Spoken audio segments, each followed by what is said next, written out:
listening to the Alchemical Tech Revolution, and I am your host, Wayne McRoy. So we're going to discuss the teachings of the Rosicrucians, particularly the organization known as AMORC, the ancient mystical order of Rosicrucians, and we're going to be reading from what's called the Rosicrucian Manual.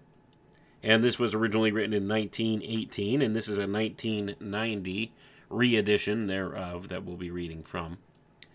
So, 1918 book, and this was put out in 1990 as a reprint of that book. So we're going to discuss some ideas here, talking about what it is they believe and teach about illumination, or more particularly, what they refer to as psychic illumination. There may be a distinction between general illumination and psychic illumination. We'll see as we read into it here, but these are the things they teach, and as always, I will give this disclaimer that you always have to take this stuff with a grain of salt, because at the end of the day, there's no way to really necessarily prove nor disprove any of these different things. It's just taken on the basis of experience, and sometimes on a basis of faith. And sometimes you're just pretty much taking their word for it on a lot of this stuff. So you do have to take it with a grain of salt, as I do caution. But I think there's some valuable information to be garnered by looking at these kinds of books. And that's why we do this thing. So we're going to get reading here. And we're going to start. And it says here, when the student is ready. The question may be asked, what is the ultimate goal of Rosicrucian study and preparation? It is an old question that has been answered thousands of times in each country by the attainment that has come into the lives of the most devoted students. It is well that the neophyte and the adept alike should be reminded again of the real purpose of the work we are engaged in, and the reward that may be theirs when found ready and worthy. Gonna pause for a moment here, folks. So once again, like all the other secret society groups, this group, the Rosicrucians, teach that the real purpose and the reward thereof for the real purpose will only be found and experienced when you are ready and worthy. And who considers worthiness? Who's the one who comes up with the distinction of whether you're worthy or not? These are questions you have to ask. Who determines, are you worthy? Are you ready? Well, we might get some answers in the Rosicrucian viewpoint here as we read on as to who they think that may be. There is a very old and well-founded injunction that when the student is ready, the master will appear. This has been very greatly misunderstood and is used by thousands for refusing to unite with any school or organization, preferring to wait until the personal teacher manifests. The injunction distinctly says, quote, when the student is ready, the master will appear, end quote.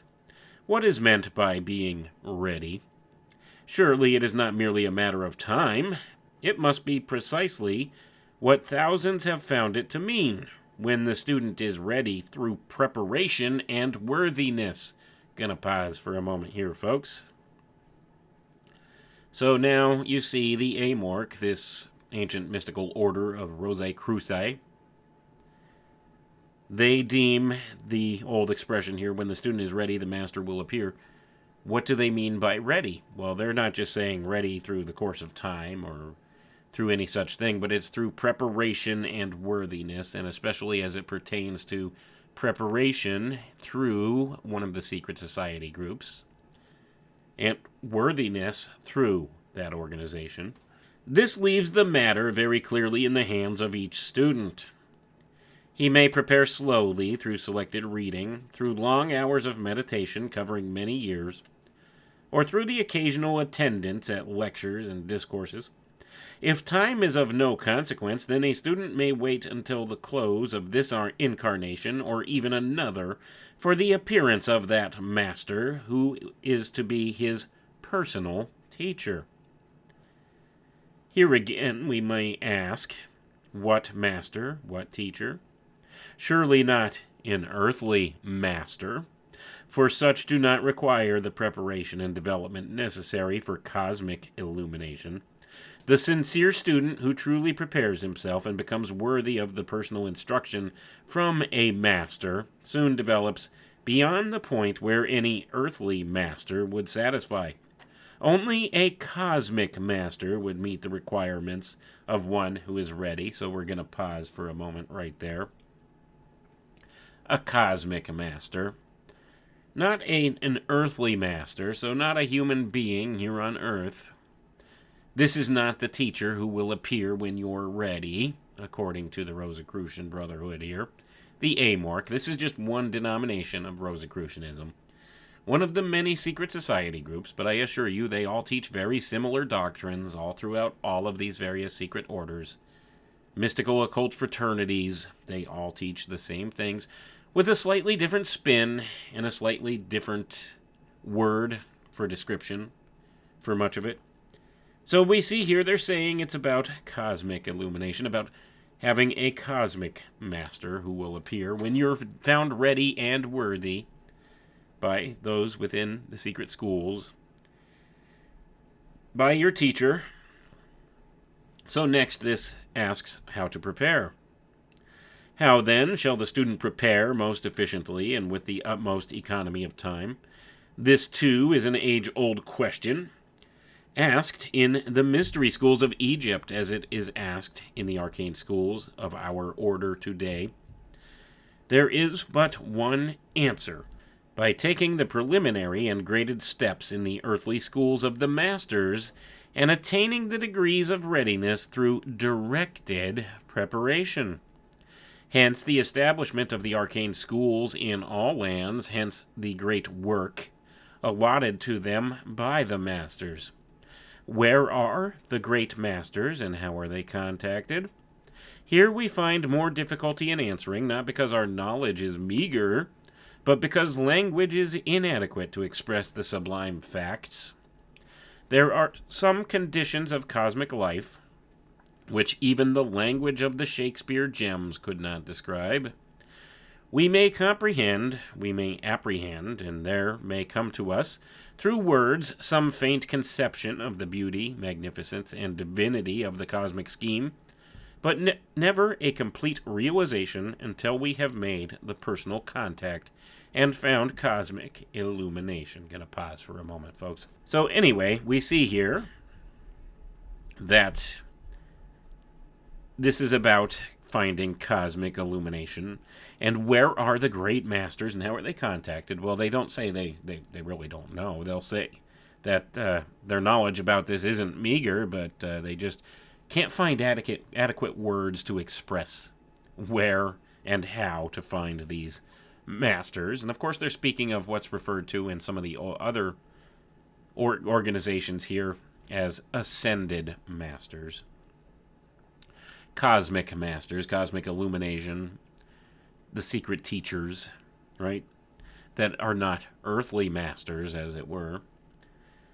This is what they claim in their own writings here.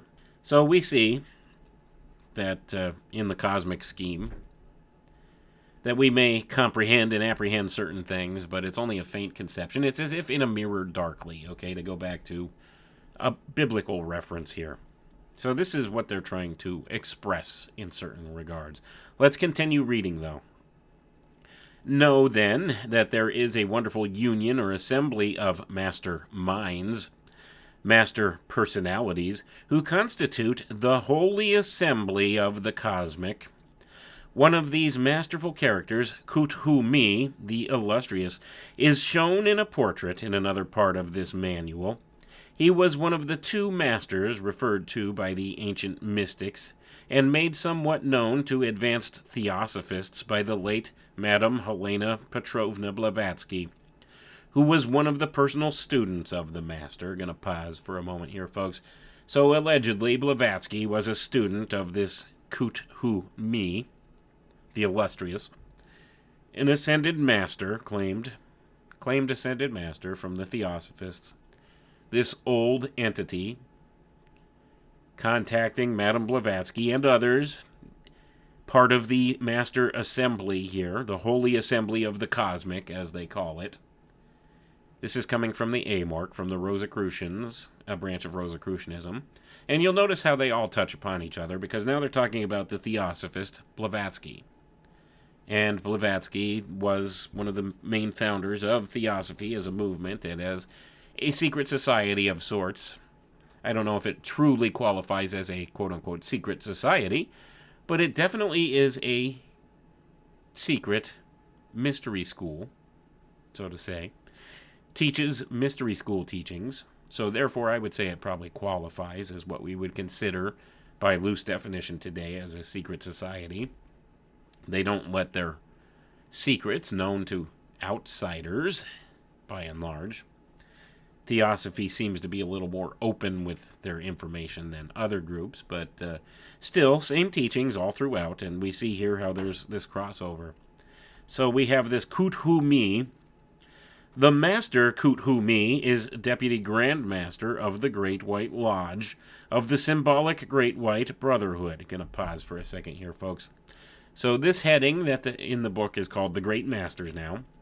And this master, Kuthumi, or abbreviated as KHM here, is Deputy Grand Master of the Great White Lodge of the symbolic Great White Brotherhood. So the Great White Brotherhood, this is referenced by the Theosophists quite a bit. It's also referenced here in Rosicrucian circles, all throughout all the secret society groups.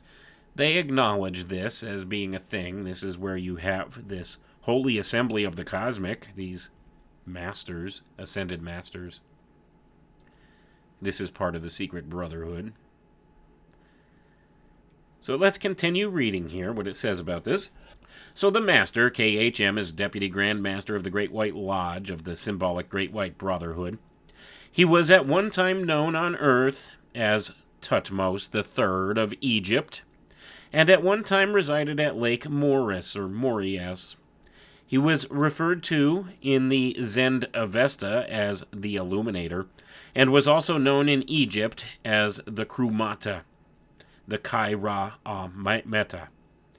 I pronounced that wrong. It's spelled Krumata, Kroomata, but it has in parentheses here, I guess, the proper pronunciation, which would be Kai-Ra Meta, from which comes our Rosicrucian word used in our rituals and salutations, Kromaat, spelled Kromaat. And it says in parentheses here, it is interesting to note that if we take the initials of the title of our order, the ancient and mystical order Rosicrucian, and reverse them, we have Kromaat. So the Master, KHM, often called KH, passed through a number of reincarnations and was an important character on this earth many times, and has lived for over 140 years in many incarnations. During his most recent incarnation on the earth plane, he lived at a secret monastery and temple near Kichingarga, called variously Kichijarga, Kichijurjarga, or Parchajargpatpa by the Tibetans and Sikamese. So I'm going to pause for a moment here, folks. So once again, the fingerprints of Theosophy are all over this as well, and this is one of those things wherein many of the teachings overlap between these different groups, and many of the memberships of these different groups and orders overlap. So we see here they're talking about this ancient ascended master who was known as Tutmos III here on earth in Egypt, was also referred to as the Illuminator, and was known in Egypt as the Kai-Ra Meta.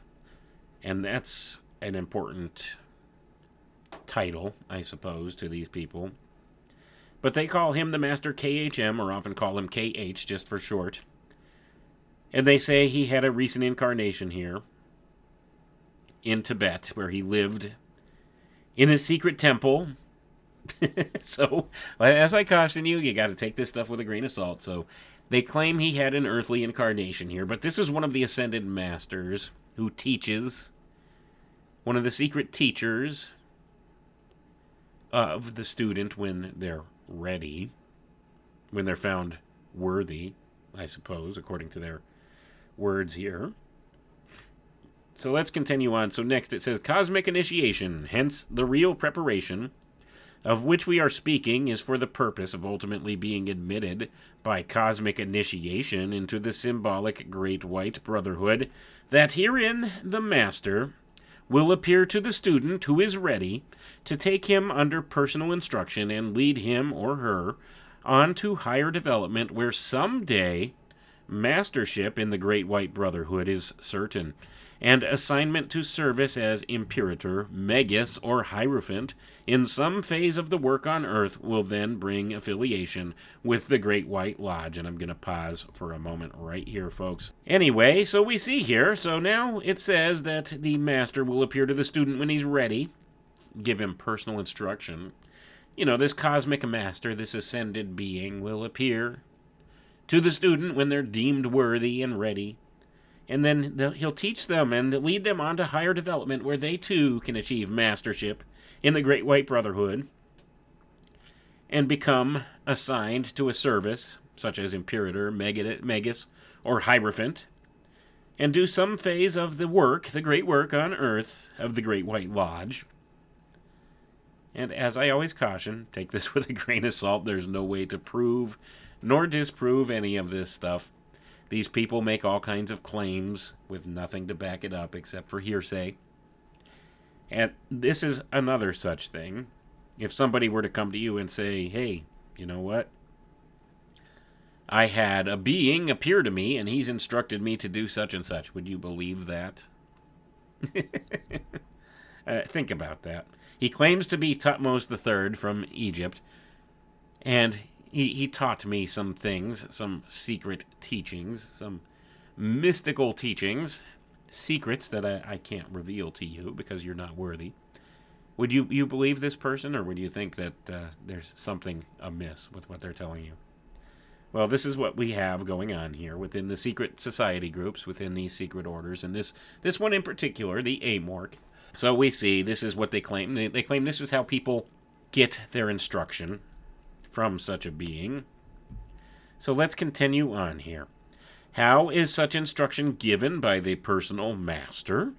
It is truly personal and is given through the media of the cosmic.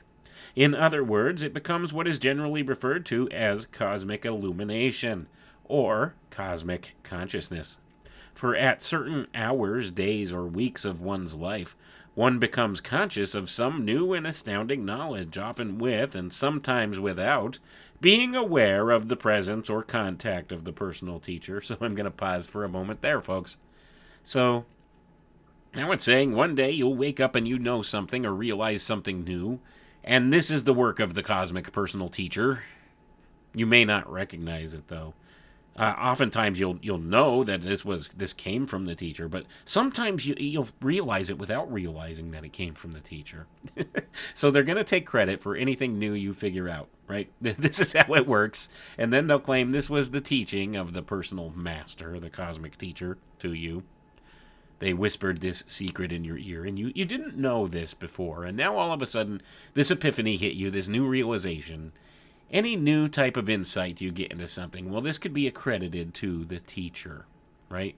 The master, the ascended master, whispered it to you unbeknownst to yourself. Let's read on. The student who attains membership in the Great White Brotherhood after due preparation and real worthiness first discovers this by becoming conscious of having passed through a series of events constituting a true initiation.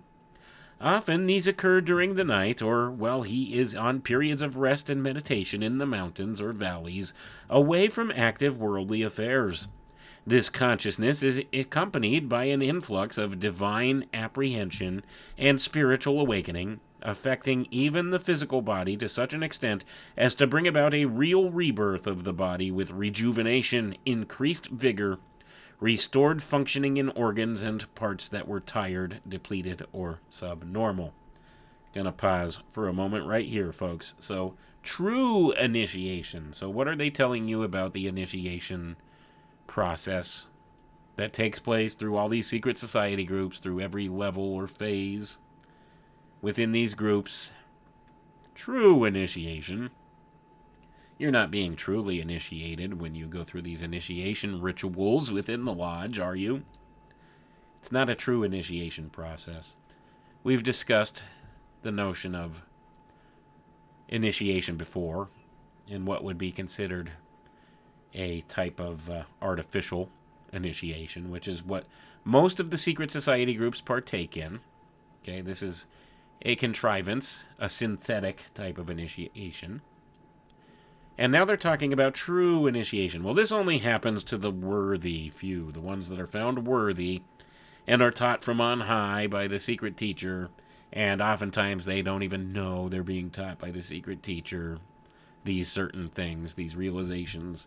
But rest assured, it's definitely the teacher that gave you that idea, right?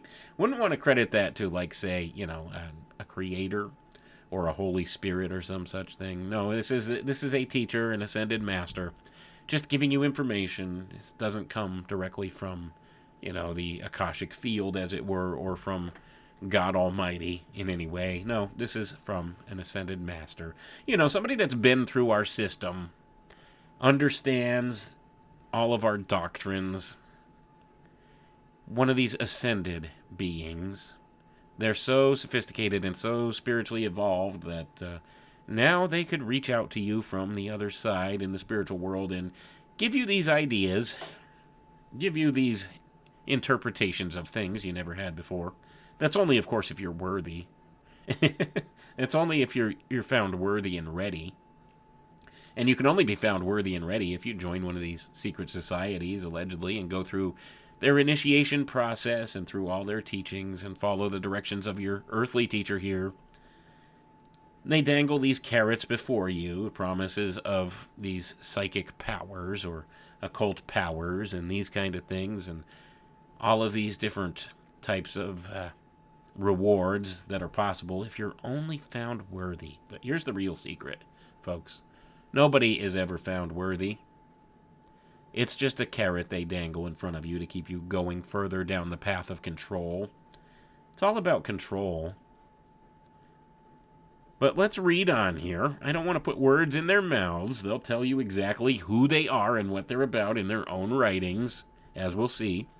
Sometimes you have to learn to read between the lines of what they're saying, though, because they do like to hide information by negation, and they also like to hide information through symbology.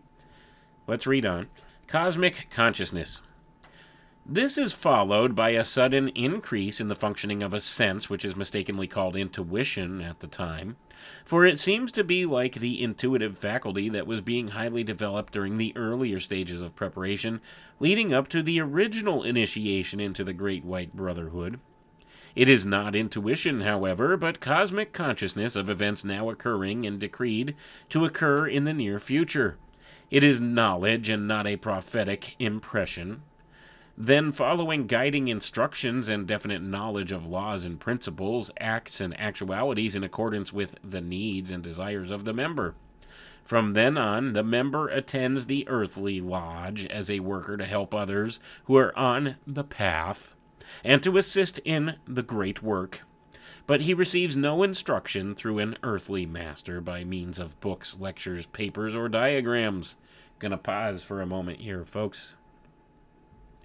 So you see, it's knowledge. It's not any type of prophetic ability or anything like that. It's not a prophecy per se. It's just knowledge of things that are to come. The very definition of what a prophecy is. So, anyway, but I digress on that point. So we see here, to achieve this cosmic consciousness, you follow the guiding instructions and definite knowledge of laws and principles in accordance with the needs and desires of yourself, apparently, because that's what they're talking about when they say the desires of the member. So you follow these only according to your own desires, and we see so much of this in the occult schools, and that's why agendas have taken the place of real, good teachings within the secret lodges. Then it says, once you are initiated properly through a true initiation, through contact with this ascended master, this secret teacher, this not earthly teacher, then you get involved in the earthly lodge and help out with the great work in the earthly lodge. And you don't receive instructions by an earthly master at all by means of books, lectures, papers, or diagrams. Well, where do you get your instructions from then? Let's read on and see. This is why we urge those who have gone fairly high in the development of their psychic bodies and have attained certain knowledge and powers in our order to maintain a close contact with the order, with its class masters and its imperator, for through such contact these members may find at any time, unannounced and unexpected, the initiation that will take them into the Great White Brotherhood. The last 3 degrees of study and preparation in the Rosicrucian order are designed especially to prepare the members in the most minute and varied details for the ultimate goal. And I guess that would be induction into the Great White Brotherhood. You see, initiation into the Great White Brotherhood. But let's see what else they say here. What then do we suggest to our members to aid them in attainment of this ultimate goal? That, above all else, they be loyal and devoted to the ideals of the Rosicrucian teachings, and maintain every physical contact with the physical organization known as AMORC in the worldwide jurisdiction, the Americas, Australasia, Europe, Africa, and Asia, and by similar names in other lands. Gonna pause for a moment here, folks. So, the most important thing to do in order for you to maybe attain this initiation into the Great White Brotherhood and be one of these leaders in world affairs here, doing the great work here on Earth and being led by these ascended masters. In order to be initiated into that, the best thing you can do is to keep physical contact with this organization. You know, be involved with the Brotherhood, with this secret order, this secret society. And make sure you pay your dues, right? That's important, too. You got to make sure to pay your dues to the organization, don't you know? But anyway, let's continue on. Like I said, I don't want to put words in their mouths. They'll tell you who they are and what they're about on their own. Benefits of our lessons. The mere intellectual study and comprehension of the specialized monographs and lessons issued to student members is not sufficient. Of and by itself, such study is but a third of the work of preparation leading to readiness and worthiness. The monographs are designed to accomplish 2 things, the first of which is to train the brain and augment the knowledge of the mind in regard to fundamental laws and principles leading up to a comprehension of the higher laws, and secondly, to give and suggest certain experiments and tests which will consciously and unconsciously develop certain psychic centers in the member that will quicken his psychic powers and abilities for more complete mastership and control of natural forces. So I'm going to pause for a moment here, folks. So you see, the intellectual study of these things is not enough, right? They have these specialized texts that will train you so that you can understand the higher laws. And then understanding the higher laws, it'll teach you certain ways to experiment and test your psychic powers and abilities so that you can have full mastership and control of natural forces. This is what they teach in these secret organizations.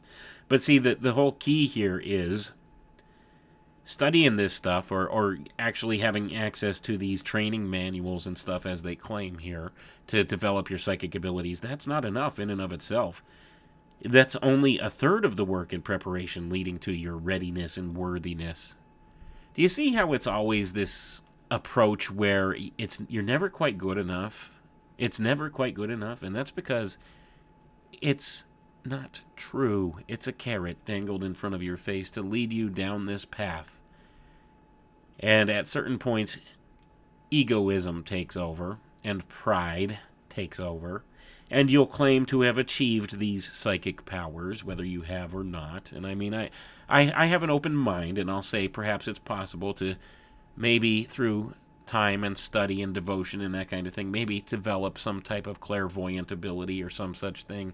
Not saying that's not possible. I'm just saying the bulk of what goes on in these secret society groups is the promise of these types of occult powers that never come to fruition because you're never quite worthy enough or good enough or ready enough. Or that's what they tell you anyway, and you never receive the contact from the Ascended Master. You might get some insights here and there that you pick up on your own, but of course they'll take credit and say, oh, well, that's the cosmic consciousness coming to you. That's the secret master giving information over to you. It's not anything you figured out on your own, or perhaps were inspired by the Holy Spirit or God or the Creator or some such thing. No, that's not how they hold it up.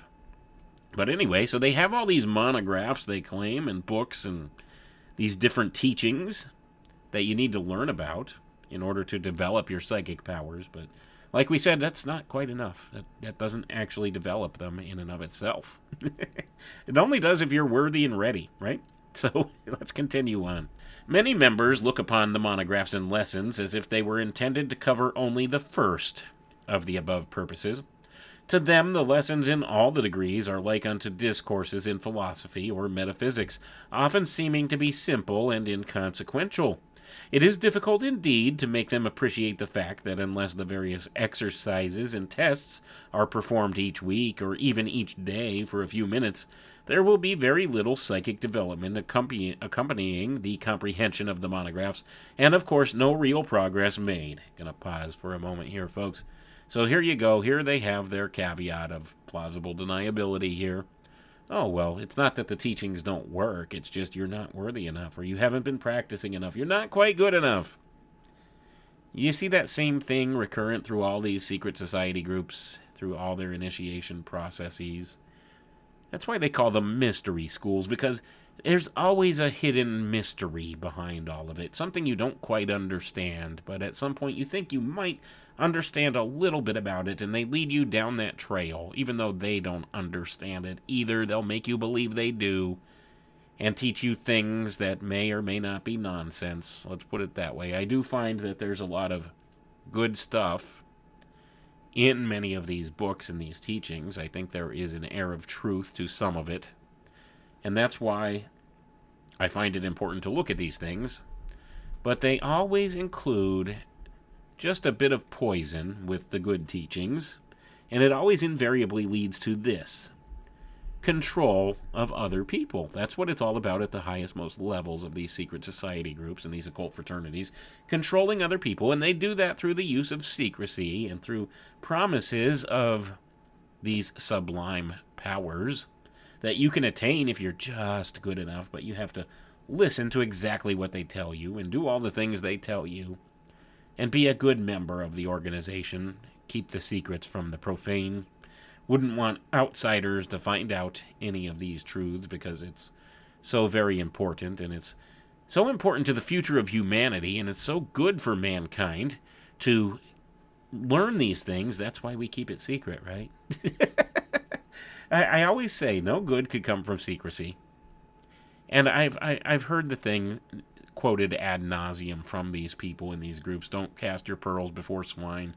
Sorry, that doesn't apply. If this is something that is truly beneficial for all mankind, make the information available for all when they want it, instead of just keeping it secreted away and being the sole arbiter of who's worthy of the information or not. That's not how this works. If it's good for everybody, if it's something that's good for everyone, why keep it secret? I'll tell you why they keep it secret. It's about control. Always has been, always will be. It's about power and control. Because what's happened through the years, through the ages, is people have learned some of these ancient knowledges, learned certain things about natural law, how things really work in this world, and they've kept them hidden from the masses for the purposes of control and for power over others, for their own personal agendas. And through the years, many of the old teachings have been twisted and contorted and completely inverted from where they were. And now we have what we have within the occult orders here, and we have what we have in the world going on here, this push for a new world order through this one world government ideal, one world religion, one world currency. You've heard it all ad nauseum. Same old new world order, and it's all got its ties back to the ancient mystery schools. And to these secret society groups and the people at the highest most levels thereof that seek dominion over this place, full spectrum dominance, they want to, in no uncertain terms, become the gods of this place. And they see that as being in their grasp now, so more than ever before, with the use of high technologies and through the advent of transhumanism, which, by the way, is just a new iteration of the great work, transhumanism, ascending to the post-human era here, becoming gods of this place. That's what they seek, and they see the use of technology as a means to get there within the potential grasp within their lifetimes now. That's why we have this push for totalitarianism in this world. That's why they're switching everything to digital. The push is on for everything digital. It's all about setting up this control system, becoming gods of this place, inverting the natural order, making it something completely and wholly artificial. That's where we're at in this day and age, and it all ties back to these teachings in these secret society groups, and most people are painfully unaware of it. Painfully unaware of it. It's all the same things that have been happening through the course of time here. We've seen through decades and centuries and millennia what they've been building within these secret society groups, how they've, at the topmost levels, they've been controlling things and steering things in certain directions with more and more totalitarian centralized control at the topmost levels through time, culminating in what we have today. But let's continue on. Psychic awakening. On the other hand, another most difficult point to make plain to many members and students is that not all of the psychic development and awakening of psychic centers will be manifest to the objective consciousness of the student. Gonna pause for a moment here, folks. So you see, just because you're not developing these psychic powers, as we said, well, maybe you're not doing it consciously. Maybe in your, astral form or some such thing, you're doing this. So, once again, more plausible deniability here. It's not that the teachings don't work. It's just, well, they don't. It hasn't happened yet on this plane, on the physical plane. You're using your powers on another plane, and you're just not aware of it yet because you're not advanced enough to have conscious remembrance or awareness of what happens in the other planes of existence yet. This is what they teach. I'm not going to put words in their mouth. Like I said, they'll tell you who they are and what they're about in their own words here. Let's continue on. To think that it should be is to believe that all of the functioning of the psychic body should make itself continuously or periodically known to the objective mind. This will appear unreasonable when one stops to consider that not 1/1000th of the functioning of the parts of the objective physical body is realized by the objective mind. Is one conscious of the functioning of the kidneys, the spleen, the pancreas, the brain, the air chambers of the lungs, or of the solar plexus, or the plexus around the aortic arch of the heart, or 1,000 other places? Gonna pause for a moment here, folks. So you're just unaware of the psychic abilities going on because, well, they function in much the same way your bodily organs do, and you're unconscious of that. That's the argument here. Let's continue on, though. Very often, the most devoted student and the most regular applicant of the tests and experiments feels that he is making little progress because he senses no particular development from within. He is likely to become discouraged, knowing that he is familiar from an intellectual standpoint with each law and principle he has studied, with no apparent manifestation of unusual abilities. But if he is persistent and patient, there comes a time when, having need of the laws in a practical way, and not merely in a test, he finds a sudden impulse of power, a sudden quickening of a faculty, and there is a marvelous demonstration. Or he may go back over some experiment that puzzled him for weeks, and now find a manifestation that was impossible before. Gonna pause for a moment here, folks, but of course that's only if you're worthy enough, right? If you're not worthy, you need to keep plugging away at it. That's what they'll tell you. Be patient. It just hasn't manifested in a conscious way for you yet. But keep working at it, kid. You might get there someday. Let's read on. Such students are always urged to continue their studies and diligently test each principle, try each experiment, and apply each law in the way described in the weekly monograph. They should give each monograph a full week's trial, and then if no success has been attained, or not such success as was expected, go on with the next monograph as though success had been attained. So just go ahead and pretend, folks. Pretend it worked anyway. That's what they're advising here. Try the new lesson diligently, and then the next lesson, and so on. After several months have passed, if the student goes back and reviews some of the experiments which were not successful, he will find that he has some slight or large degree of success. Such reviewing does not interfere with the study and practice of the new lesson, and does not delay but assists the progress. And I'm going to pause for a moment here, folks. So you see, if you just pretend like it worked and move on to the next lesson, it'll all be good. And if you go back months later and review it, you might notice a slight or large degree of success, or maybe not. If you don't, you're just not worthy, right? So, this is how they set people up. They set people up for failure to begin with. They give them these false promises of power, of these psychic abilities, of these abilities as they were. And they lead them on down the trail. And the people become discouraged because, well, it's not working. And then they divulge the next phase of the mystery. Oh, well, it's not working on the material plane, but in your psychic body you're making progress. You're just unaware of it on the material plane. Do you see the games they play? So they string people along here with this stuff. Especially when it comes to this psychic development and this kind of things. They promise people, oh, well, yes, if you advance far enough, if you're found worthy, then you can wield these types of powers. With no evidence that there's any means that they can, but they don't show them any evidence of this. They just assure them of that, give them their teachings, say keep practicing. Maybe the Ascended Master will contact you. Maybe you'll have some kind of a spiritual contact. Never comes to fruition. But yet they still dangle the carrot in front of people and lead them down the path further and further into the deception here, as it were. And the true intention is to control people, even their own members, and they've been known in these secret society groups. It's a documented thing. They lie to their lower level members about certain meanings of rituals and symbols and things like that. They lie, knowingly lie to them. Tell them this means this or that, and it really doesn't. And then they laugh at them in the higher degrees of the structure. You could find this in Freemasonry. I mean, Albert Pike talks about it openly in his book, Morals and Dogma. So this is what they do. They mislead, knowingly mislead their own lower level members along the path because they haven't deemed them worthy yet of the true secrets. But they'll give them certain layers of meaning to symbols and stuff like that because all these different symbols have many layered meanings to them, some of which are not so mysterious as others.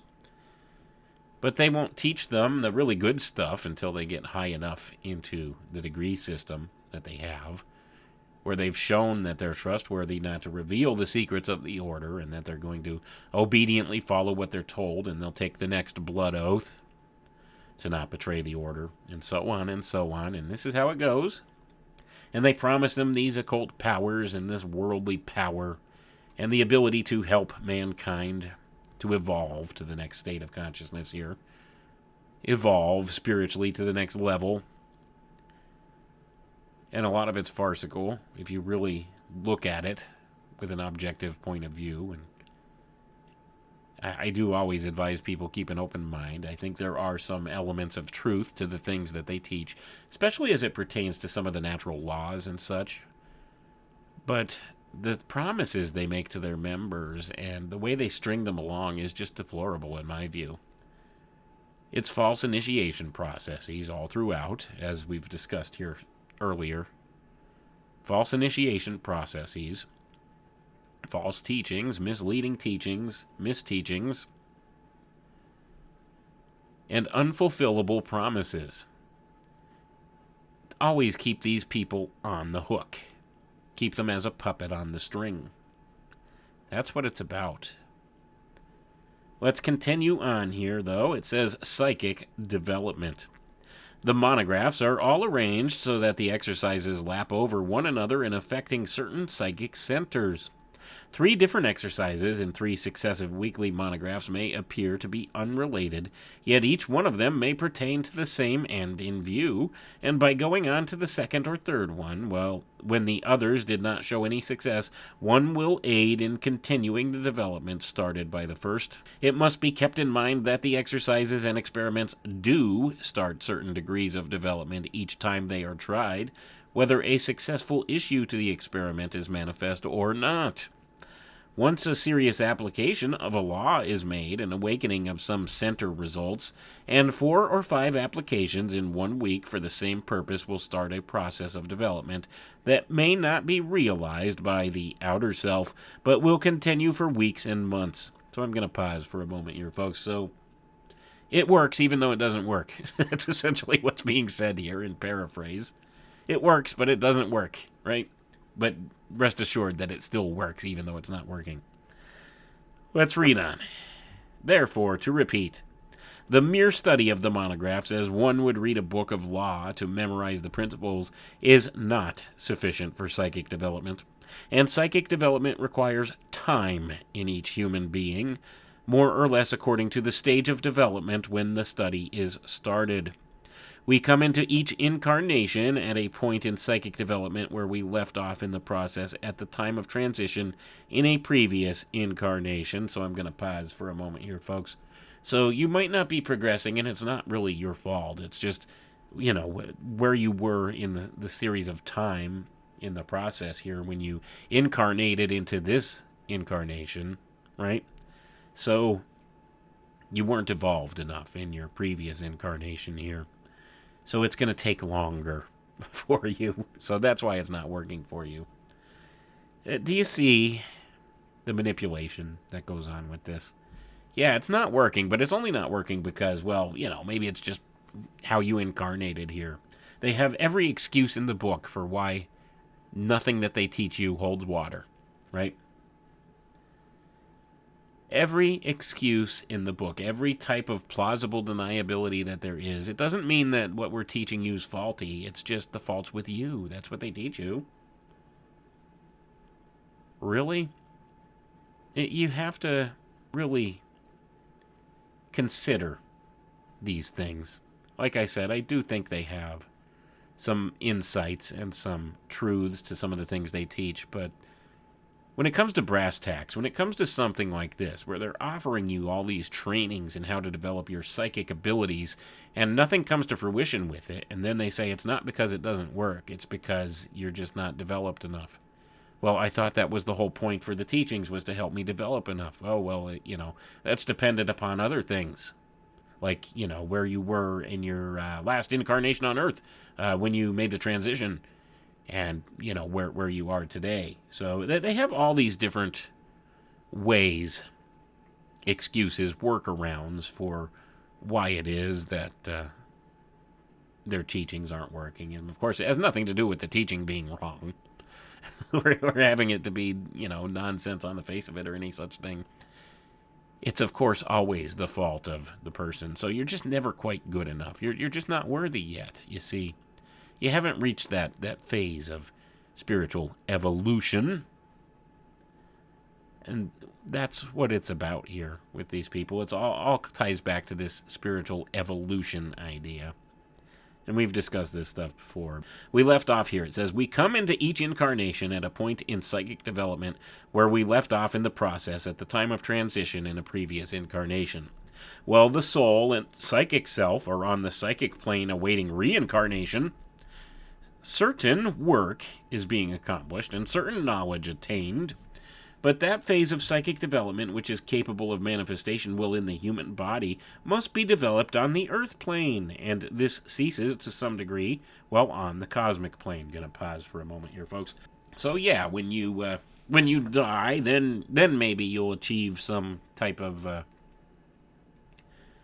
advancement in your psychic abilities, but only on the psychic plane. On the cosmic plane, and that won't happen here or show here at all.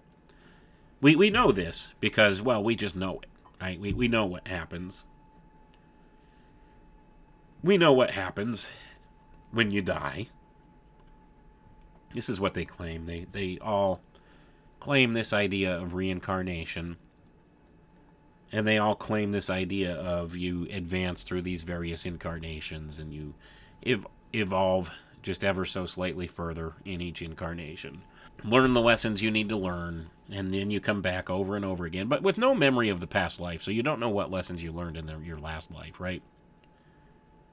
So you don't know what you didn't learn in the last life. So that's real helpful in starting all over again and not realizing perhaps you've made these mistakes before in a previous life. That sounds like a real useful system, doesn't it? Anyway, I digress on that fact. But this is the kind of thing they teach. So let's continue reading here. Therefore, not all of us are born alike in psychic development. Some will have certain experiences early in the lesson work, and some will have them a little later. But when those who have had to wait begin to manifest, the process is rapid and wonderfully satisfactory. Right here, to anticipate any questions which may be sent to us by members, let us say that it is impossible for the officers of the order to tell any member when she or he may expect to have certain manifestations, or to what degree a member is developed psychically, before being able to make any manifestation of his development. After development has started to manifest and the member can apply the development, it is a simple matter for the member and others equally developed to sense the development and its degree. Don't ask any of the higher up members. Don't ask the officers of the order. They can't tell you. It's not that they don't know. It's just that when you get there, you'll know it. You'll sense it. And others will sense it. And then we'll confirm it. But until such time, don't ask us to try to tell you when or how. So, more plausible deniability built into this as well. So, I just find these things sometimes laughable. I really do. I mean, like I said, I do think there's value to be found in a lot of these books and stuff that they do put out, and a lot of these things they teach. It's just when you get down to the brass tacks of how they string along their members thinking they're going to be special, right? They're going to have these godlike powers at the end of the day. They're going to join this mystical occult order and become an ascended master who will help others on down the line. And you'll have these mystical psychic powers of all sorts. This kind of thing. This is how they go about recruiting people, sucking them in and taking them down the trail here. And a lot of what happens, especially in some of the better known secret societies like Freemasonry, a lot of times people sign up and they join just to be part of the group, and they go through what's called the Blue Lodge experience, which is just the bottom 3 degrees of Freemasonry. These are called porch masons by some of those in the higher degrees. So they go through this initiatory process. They take the blood oaths, swear allegiance to the fraternity, and go through the initiation processes. And they get a good deal down at the car dealership, a square deal at the car dealership, and their business is begin to flourish because they support one another. And then they learn little more. They really don't care to advance much beyond the Blue Lodge, most of them. They just sit there and think they're doing good works. They're doing the spaghetti dinners to raise money for children's hospitals and whatnots, and they think that that's what the fraternity is all about. And they're led around by the nose by these people. Make sure you don't tell the secrets. Keep the handshake secret, and that's what a lot of them will claim. Most of the secrets are about passwords and handshakes and stuff, which is local to local lodges and things like that, but by and large, it's only the ones that have an interest in maybe learning about occult principles and that kind of thing advance through the degree system beyond the first 3 degrees. And they go up into the higher teachings, as they call them, learn the higher laws. And this is the kind of thing that they go through. They string them along. And by the time you've gone through so many of these initiation rites and taken so many of these blood oaths, by that point, it's too late to get out. And that's what a lot of these members find out. If they're not totally bought in and they've made it pretty far, they're too afraid to speak up. Because there's no way to get out. You're in too deep now. So you keep your mouth shut and you go along to get along. And that's what a lot of them do. And they will string along the lower level members the same way they've been strung along. Just because that's part of what it is to be a member of the group here. To be accepted and to not be ostracized by the group or face, an unsavory fate, as has happened to some who've come out and said things. But at any rate, let's continue with the reading here. But I didn't want to digress for too far from the path here of what we're trying to talk about tonight. But you see how this all aligns and works, right? It's about stringing people along. It's about establishing power and influence on others. And that's what happens. The higher up the level of the hierarchy in these secret societies you go, the more influence and power you have over the lower level members and therefore society as a whole. Because look at the power like the Freemasonic lodges have in every city in America. Well, they give themselves their business dealings preferential treatment among each other. Don't they? They get preferential treatment in court. Preferential treatment by the police. The Fraternal Order of Police is a Masonic organization or a quasi-Masonic organization. In case you were unaware of that. So, this is how much influence they have at large. And this is just the broad power base. This is the Blue Lodge folks, right? That have this kind of influence. But you don't think they're steered from above through the secret order? All these guys, they vote the same way and everything. They're, who are we voting for in the election? Oh, you have to vote for this one. This one's one of us, so we vote for them. They give each other preferential treatment and things. That's kind of how it works. Not to digress too far from the topic here tonight, but let's read on. It says, progress and delays. The most rapid development is made by the student who is least concerned during the first few degrees of study about his or her psychic status. Careful study of the monograph for an hour on the night of the weekly lesson and a few minutes meditation on it each day at a convenient time, plus an occasional test of any exercise, will do more for the student than anything else.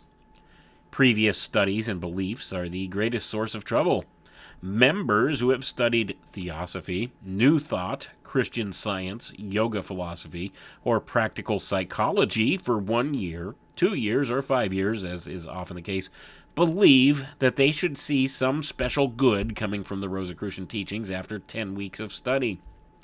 They attempt to compare the knowledge gained through our teachings in 10 weeks with what they have learned in 5 years from other systems, always deciding that they are receiving very little from us in comparison to what they know. Gonna pause for a moment. Does that not tell you something right there? So in 10 weeks, you're not gonna learn much from these guys that you don't already know. Let's continue on though. In truth, they are only comparing what we give them with what they believe. It is necessary to take all these beliefs out of their minds before we can have them start on our work unhampered by previous doctrines, theories, and speculative dogmas. Attainment of some success in psychic matters through the teachings in other systems does not indicate any special preparedness for the Rosicrucian work. Very often we hear the remark made, quote, before I took up your Rosicrucian teachings and exercises, I had visions that were prophetic, could at times see other persons at a distance and make them sense me, and could even heal by laying my hands on others, but now all of these things have stopped, and I find I have gone backward in my development. What is wrong? End quote. So I'm going to pause for a second here, folks. I don't know who would send them a letter like this. Obviously, this shows the crossover from some of these other occult fraternities. If you have these people that believe that they had healing powers and all these different psychic powers to begin with, and they joined the Rosicrucians to learn more, and then they fell backwards and can't do it anymore, does this sound legit? So this person's asking, what's wrong? If this is the case, and if this is true, if this person had these abilities, joined the fraternity, if I was that person, I would say what's wrong is this is obviously either a completely misleading fraternity that's completely wrong about everything, or it's an evil fraternity that doesn't have the best interests of mankind in mind. And I would walk away from it instead of asking them, hey, I followed your teachings. Well, what's wrong? What am I doing wrong? But anyway, we'll give them the benefit of the doubt here. And we'll go ahead and we'll read on.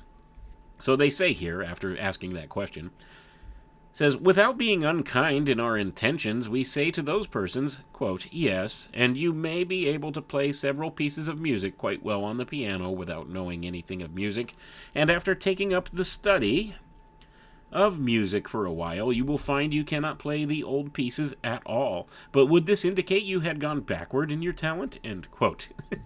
All right, folks, I'm going to pause, and I'm going to ask the question.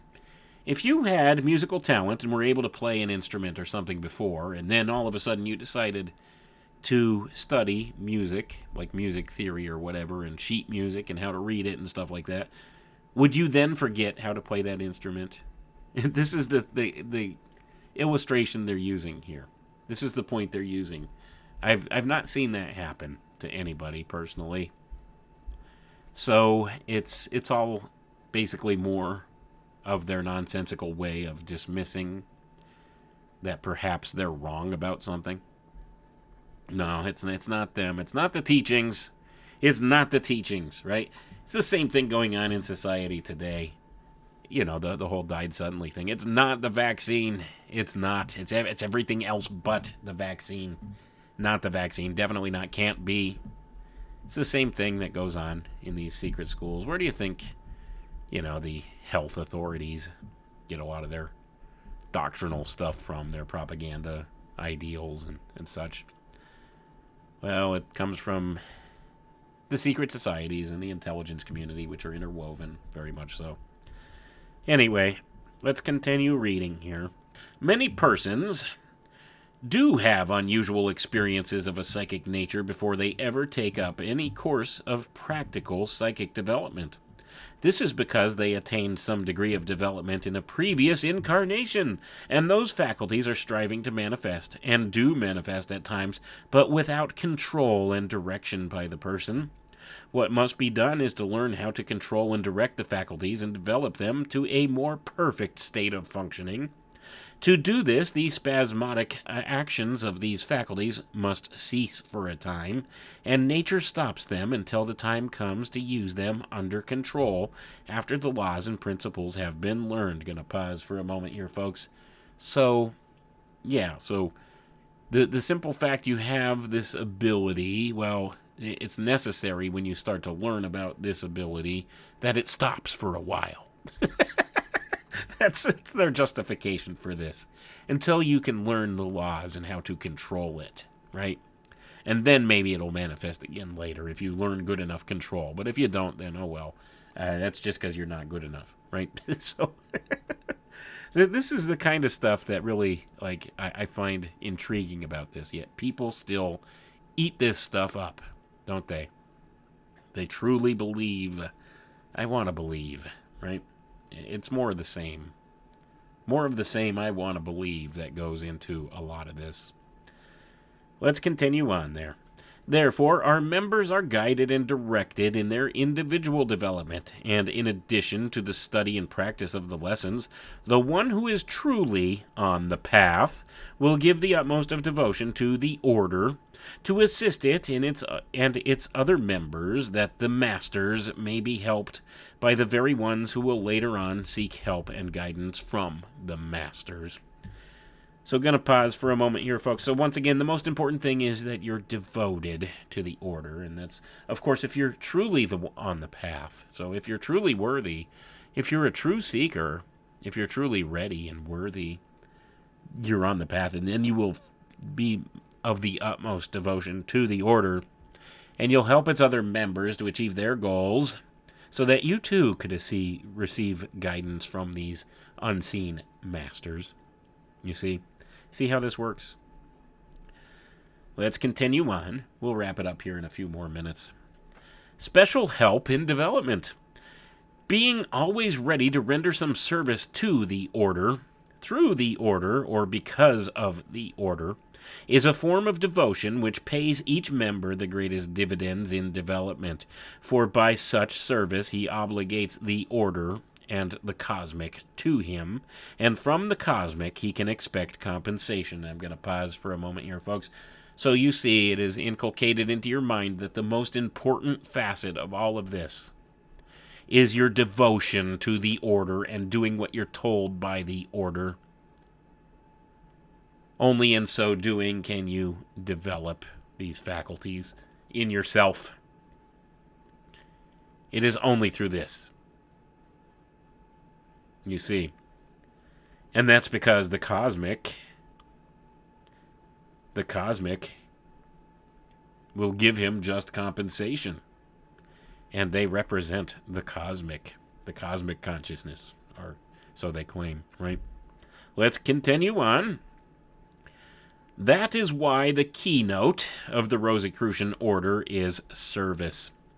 All through the graded work in the temples of our order, the student is impressed with the fact that service is the duty he owes to it and all mankind. Gonna pause for another moment there, folks. Service to the order. By serving the needs and the wants and the desires of the order, you serve all mankind. And it is your sworn duty, and you've taken blood oaths at this point, to do this. So be a good little order taker. If you want to maybe someday be found worthy of experiencing some type of spiritual enlightenment or psychic enlightenment, psychic illumination as it were, developing these psychic powers and abilities. Be a good little stooge for the New World Order. Let's continue on. Few members realize, of course, the many ramifications of the Rosicrucian Order, and in its public literature it says very little of this phase of its great work. The fact is that not only has AMORC in the worldwide jurisdiction, the Americas, Australasia, Europe, Africa, and Asia, for instance, 3 or 4 very definite associate organizations under its direction, but it has 12 definite avenues of service and labor in behalf of its members, and about the same number in behalf of mankind generally. All of these activities, often carried on to a high degree without being known, except to a few hundred of America's foremost newspaper editors, scientists, judges, lawyers, physicians, and educators, require trained experts to do the work in secret, funds to meet emergencies, secretaries to keep records, and space for the preservation of the work in our national organization. These avenues are only revealed to the individual if it is thought he can and is qualified to serve in one of them. I'm going to pause for a moment here, folks. Is this an outright admission of a secret state within the various governments and organizations of the world? What do you think? Is this the deep state, as it's often referred to? I think it's a very real possibility. I mean, we have crossover in the intelligence community, most definitely from the secret society groups. This is a known and proven commodity as well. Where do you think the intelligence agencies got all of their methodologies from? From the secret society groups. It's the same thing. You put these people in these positions, and all it takes is a few hundred people in the right places to disseminate everything that needs to be disseminated, all the policy, everywhere. And you'll notice the first thing named there is the foremost newspaper editors. Well, that would be the media in the modern era, folks. The media. Just a few. I'm going to repeat that last paragraph here. All of these activities, often carried out on to a high degree without being known except to a few hundred of America's foremost newspaper editors, i.e. the media, scientists, judges, lawyers, physicians, and educators, require trained experts to do the work in secret, funds to meet emergencies, secretaries to keep records, and space for the preservation of the work in our national organization. These avenues are only revealed to the individual if it is thought he can and is qualified to serve in one of them. Let's continue on. From there, I think you get the point. This is how secret society groups have infiltrated every portion of our society and administered control over society at large. This is the big secret, folks. This is how they've done it. Points it out right here. And it's only if you get high enough in the echelons of the order here that maybe you're considered worthy of performing some service for the organization and for the Great White Brotherhood, as they call it, and these ascended masters, these various spiritual forces, to do some of the work for them and maybe infiltrate into these positions where you have a lot of influence and do certain things for the order. You see how this works? But let's continue on. Perhaps one of the greatest services rendered to our members is through the personal correspondence to and from the Grand Lodge. Do our members ever think of the nature of that correspondence and the cost, the tremendous cost, to maintain such a service department? Take, for instance, the students of a law course issued by a correspondence school of law or by a college in personal instruction. The students of such a course may confine their written or oral questions to the points of study in their law lessons and cannot expect answers and detailed help on other subjects. Or take students of an engineering course. They must confine their questions and appeals for help to matters strictly limited to the subject of the phase of engineering they are studying at the time. But take the students of our work. They are not studying any one definite course of instruction, nor are they striving to attain mastership in just one direction. And we, as directors of their studies, friends of their interests, brothers of the whole membership, and officers of a very broad and inclusive system of humanitarian activity, must be prepared to assist in thousands of ways. The interests of our members are our interests. Their personal problems are our problems, wherever it lies within our power to help them. Were one a student of a law or engineering course, the school from which he receives his instruction could not be expected to show any interest in the members of his family. Not so with us. Likewise, his business affairs, his health, his social affairs, all these are of importance to him in his progress through life and must, therefore, be of interest to us within our facilities. And I'm going to pause for a moment there, folks. So these secret society groups, they want to have a place or position of prominence in every aspect of your life. If you get high enough into their membership here, and they will help you to a certain degree where they can in certain ways, as long as you do their bidding.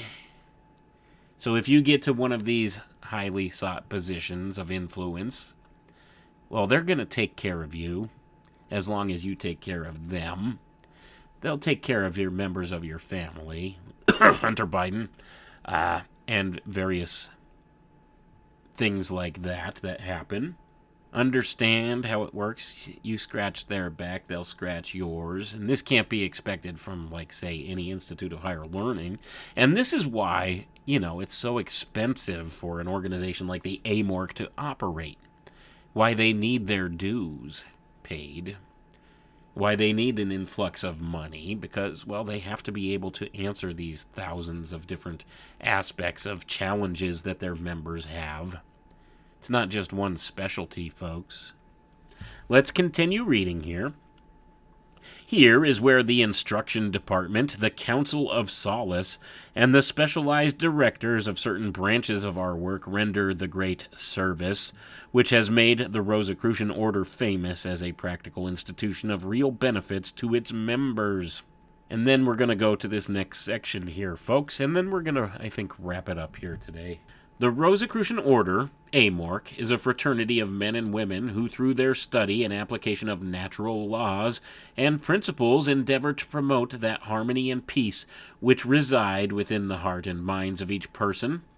Of necessity, the acceptance of this work is at all times voluntary. Thoughts of goodwill, kindliness, and health are best received by an open and receptive mind. Active affiliation and psychic contact assure the continuance of both the material and the psychic work of the order. The active participation of each freighter and soarer strengthens the bonds of the order, assuring that the benefits of the order will be available to all that seek them. An active member of the order is one who maintains both a physical and a psychic contact. While financial support is necessary for the continuation and operations of AMORC, the mere payment of dues or the possession of a membership card does not in itself fulfill the purposes of being a Rosicrucian student. Active members study and apply the Rosicrucian teachings in their own lives the best they can at the time. They are receptive to allowing peace, harmony, kindliness, and good health to come to the surface within their own lives, and they are supportive of others attempting to do the same. The active member maintains his membership by study, active practice, and support. For this reason, the greatest honor the Rosicrucian Order can bestow upon any man or woman is active membership in its rank and file of working members. Because we each desire within ourselves to make progress toward our ultimate goals of self-mastery, harmony, and peace, we are also protective of our contact, our devotion, our active participation with others of the order. Through our active participation, our membership comes to have for us deep meaning and significance that is indeed precious. For active members, the order's work comes to signify and represent an inner process unfolding within themselves. So I'm going to pause right there on that note. They want to maintain not only physical contact, but psychic contact with you. That means the influence of, well, perhaps some spiritual type of powers into your life that may or may not have your best interests in mind. May or may not have the best interests of the world as a whole in mind. You see how this kind of has some nefarious underpinnings to it? And you're not really a true member of the order unless you have this psychic contact within. So you might be one of the outer level members, much like Freemasonry has its Blue Lodge. Rosicrucianism has its many members walking around who claim no, nothing nefarious goes on within the organization. It's just a bunch of good folks trying to make the world a better place, doing nice things, learning about some occult secrets of sorts. Nothing wrong with that, though, right? It's what they claim. But I am going to, since we have a couple more minutes here, continue on a little bit further because it does get a little more interesting in this next section. Divine illumination, the great goal of the Great White Brotherhood, is ever before the vision of all sincere Rosicrucians. The word white has no reference to race. Gonna pause for a moment here, folks, even though the Rosicrucians teach so many different race-based things within their teachings, if you really get down to the brass tacks of it. They claim here the Great White Brotherhood has no reference to race. They make sure to note that. Let's continue on. It alludes to light, the sublime joy of cosmic consciousness. Divine illumination can be known only through experience, and those who have made the contact have written in hundreds of books in the past ages such alluring descriptions as were calculated to tempt the seeker on the path to be patient and persistent in his journey toward that goal. You will realize, of course, that the Great White Brotherhood and the Great White Lodge have no visible organization. They never come together in one united session. Their members are never assembled in any one meeting. They have no temple known by their names, and they have no earthly rituals, physical organization, laws, or material form as a brotherhood or lodge. That is why it is often said in mystical writings that the real Rosicrucian Brotherhood is an invisible organization. The Rosicrucian Order is truly visible, but the Great Brotherhood back of it is not visible as a body. I'm going to pause for a moment here, folks. This is a hugely telling idea here, if you know how to read between the lines in this statement. What they're telling you is that thing that underlies this organization, this physical organization that is visible, is an invisible force, an invisible spirit that penetrates throughout all these different secret society groups and organizations and directs them toward a unified goal, a common purpose, and you may recognize that term from some political movements. Common purpose. It's a spirit. A spiritual influence on these people that direct them in certain ways, and only the highest, most level initiates within the inner circles of these secret society groups have contact, allegedly, with some of these quote-unquote ascended masters or directors or hierarchies, as they call them, that direct them in things to do, and they send out these different types of agendas through various channels in different ways.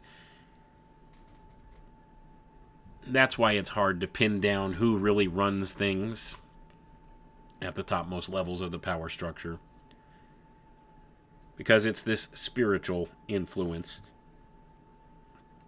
that may affect one person within the Brotherhood to activate some such agenda or another from one place, and another one from another place, seemingly without collusion with one another, but it's still directed by the same force or spirit behind it. And I think there truly is a spiritual influence of beyond human intelligence behind the direction that we've seen the world taking, the inculcation of this new world order. This is what's described in the Bible as the devil, Satan, Lucifer, Antichrist. This Antichrist system is being built all around us. It's being directed by this very same spirit that influences people within these secret organizations who have sway and influence all throughout society, as we see. And their ultimate goal here, their great goal, it says here, is this cosmic consciousness or divine illumination, this communication with that spiritual influence, folks. Cosmic consciousness, divine illumination. Well, who's the illuminator? Who's the illuminated one? Lucifer. Who's the spirit behind Freemasonry? The one they acknowledge in the highest, most echelons as the great architect of the universe, Lucifer. This is where the light comes from. This is the spirit guiding the secret society groups to this quote-unquote divine illumination. Do you understand what's behind all this? What's behind the psychic powers, as it were? If people do happen to manifest some type of psychic ability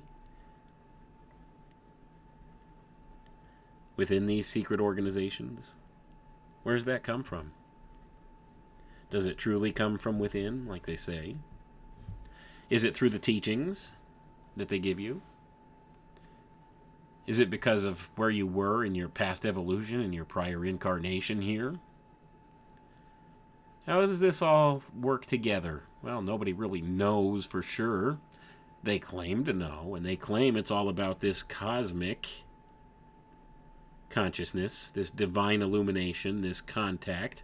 That's the great goal of the Great White Brotherhood, according to them. This spiritual undercurrent behind the Rosicrucian Brotherhood, behind all these different secret brotherhoods. It's about having this type of atonement with that spiritual force, that entity, identified through Freemasonry as Lucifer, identified by many other distinctions within some of the secret society groups, often disguised as some ascended master or another, influencing these people. You see what's at the heart of all of this? And it's all based on deception and lies and manipulation to attain power over others. That's what's happened with these secret society groups, although that they do teach some aspects of natural laws and natural forces that occur in this world and have a better understanding of some of that they've kept hidden from the rest of us so that they could maintain control. Although they do teach some good things in those regards, and there is some merit to many of the things that they do talk about, it's all poisoned by the well of this, of the spirit underlying all of it. And that's what's at the heart of this. So you can understand, this is the kind of stuff they teach in their lodges. Within their secret society groups, within their occult fraternities, these secret organizations that promise you all sorts of power and influence and benefit from joining them. This is the spirit underlying all of it, in their own words here. You just got to read between the lines a little bit and understand and know what's taught in the other organizations, the same teachings, just with the different descriptive words backing them. It's all the same thing underlying all of it. And when you understand that, you can see what's been done in this world, how it gets done. How? Why? These are the questions I attempt to answer by looking into their own works and using their own words to see what motivates them. And I'm talking, of course, about these people in charge in this place, those dark occultists who run things at the top of the power structure here in this world. This is what guides them. And they certainly will represent themselves as the good guys here. Oh, they're just interested in advancing the human race, evolving to the next level spiritually. They're so evolved, aren't they? They're so evolved that they feel the need to manipulate us. That's because they think of us as little more than animals. You see, they think they're better. They think they're more spiritually evolved. They're more elevated. They have the divine right to rule. And they see steering us in the directions they have as being a merciful thing for us, trying to force us to either advance or perish in their evolutionary belief. That's what's going on, folks, in the world today. Be aware of what it is they teach and believe, and then you'll understand better the things happening in the world.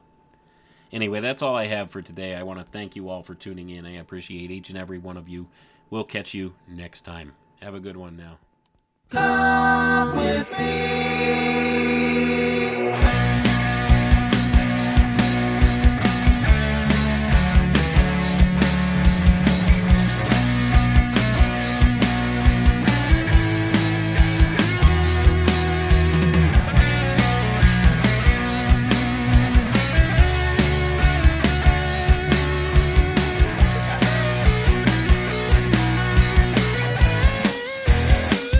Got something to say.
what can be.